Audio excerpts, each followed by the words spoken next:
Hello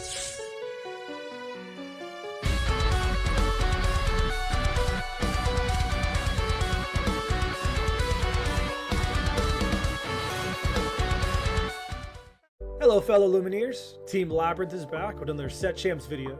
As always, I'm Humble. And I'm Zenulus, bringing you the Tier 1 and Tier 2 considerations you should bring to get your coveted Scar prizes. You know it, you love it, it just doesn't stop. Ruby Amethyst is back. Having numerous top placings, on screen you'll see a version piloted by Labyrinth's very own No I'm Not. Having arguably the strongest draw engine in the game, along with this incredibly consistent game plan, there's a reason this ink combination has been called All Reliable, proving once again has a very high skill ceiling to master, but a fairly easy to pick up game plan for anyone who's unsure of what to play. The powerhouse spotlight of this set goes to Genie Wish Fulfilled, being another 4-drop draw engine that also puts a lot of lore pressure down, alongside Elsa, the 5th Spirit, being able to exert opposing characters to set up favorable trades. Next up, the Control King returns in Ruby Sapphire. On screen, you'll see the list that Labyrinth's own Sailor piloted the top 8 of the North American Championship. This deck has gotten significantly more consistent this set, with new tools from Azurite C, but the overall game plan remains more or less the same. Ramp up an ink advantage early, control the board with your Sisu and Be Prepareds, and overwhelm your opponent with big bodies and straight value. The powerhouse spotlight of this set goes to Sail the Azurite C, being a very consistent ramp tool in the early game that replaces itself, along with Maui Halfshark, who controls the board by just being present, gaining more for playing actions while returning them from your discard if he gets to trade with an opposing character. Moving on, we have the deck everyone thought couldn't return, Emerald Steel. On screen, you'll see the list that Labyrinth's own Lorcana Bro helped develop. While having a rocky start at the beginning of Azurite C, it has proven yet again that it can hold its own against the big dogs, having multiple discard and disruption tools to stop or flat out take away your opponent's threats. It is no surprise that this archetype has found its way to the top again. The powerhouse spotlight has to go to Calhoun Marine Sergeant, being a sticky 2-drop that trades effectively and keeps a solid board presence, which is something this deck lacked before, along with the new song I'm Still Here, being another draw engine that Ursula can take advantage of, while making your characters unable to be challenged down by giving them resist. Again, we have another ink combination that has remained on top since the beginning, Amber Steel. While there are many ways to build this deck, on screen you'll see the version made by Brennan DeCandio, also known as Diggy Diggy Hole. This version of the deck is all gas and no bricks, giving up some of the traditional tools like Ariel Spectacular Singer and A Whole New World to lean heavy on the aggressive side with Daisy, Donald's Date, and Piglet, Pooh Pirate Captain. The powerhouse spotlight has to go to the deck's namesake, Doc Bold Knight, being the main draw engine of the deck by allowing you to flood the board and draw cards after he's played, along with 7 Dwarf's Mine, being a location that not only gains you lore every turn, but allows your characters to ping down your opponents. Last, but certainly not least, we have an ink combination near to my heart, Sapphire Amethyst.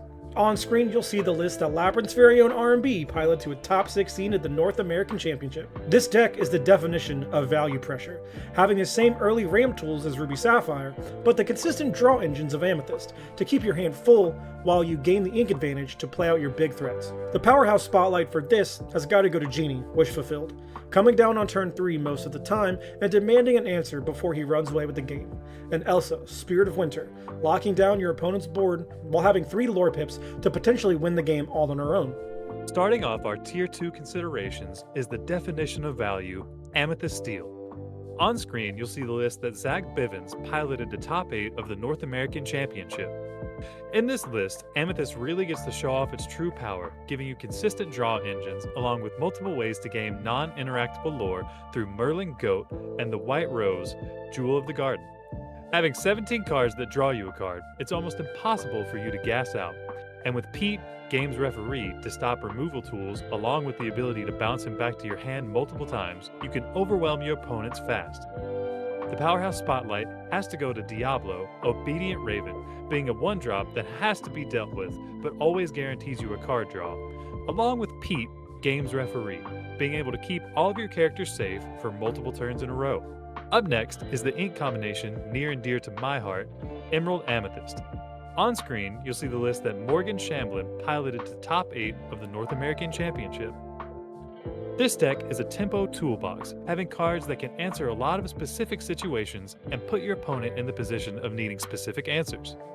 The core of the Amethyst shell is covered very well by the disruption tools of Emerald, allowing you to steal priority back pretty consistently.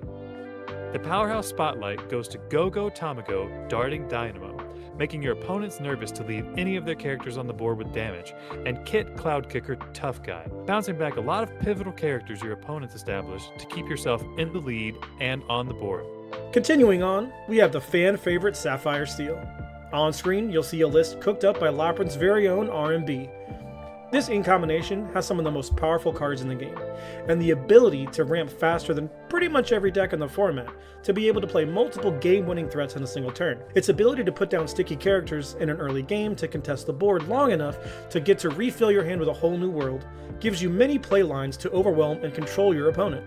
The Powerhouse Spotlight has to go to a whole new world, giving you and your opponent 7 new cards, and along with Fishbone Quill, arguably this deck's most important item, making every card in your deck inkable and allowing you to ramp consistently to fuel your wheels. And next up, we have my baby, Amber Ruby Mufasa. On screen is my current list that has been putting up some impressive results and already winning myself and a handful of other Moof purists their set championships. Being able to easily count to 20 while producing some Powerhouse Ruby removal options exerts more pressure than most decks are able to answer in any reasonable amount of time. Our draw engines of Rapunzel, gifted with healing, Pongo, Determined Father, and Stitch, Carefree Surfer, are quite potent at keeping the cards flowing, while Gaston, Despicable Dealer, allows us to slam our top end way ahead of schedule thanks to his ability. The Powerhouse Spotlight shines down upon Raya, Kumandran Rider, as her ability combined with the Gaston allows us to flood the board as early as turn 4, and then ramp into cards like Maleficent, Monstrous Dragon, as early as turn 5. The other Spotlight is on Lumiere? Hello. This set 4 card has been the best card in set 6 for this deck.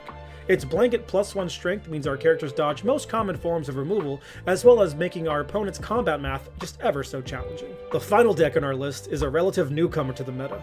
Popularized by the Forbidden Mountain, we have Baja Blast. I have played a little bit of this deck, and I can attest it is very fun to pilot, and it is utterly rage-inducing to the opponent. While this deck lacks any form of traditional removal, the Emerald Bounce package combined with the Muses proves very potent at keeping the opposing board clear. The overall game plan of this deck is to keep the opponent's hands crammed full of cards and using Clarabelle, light on her hooves, to draw a massive amount of cards. And what do we do once we have a lot of cards in our hand?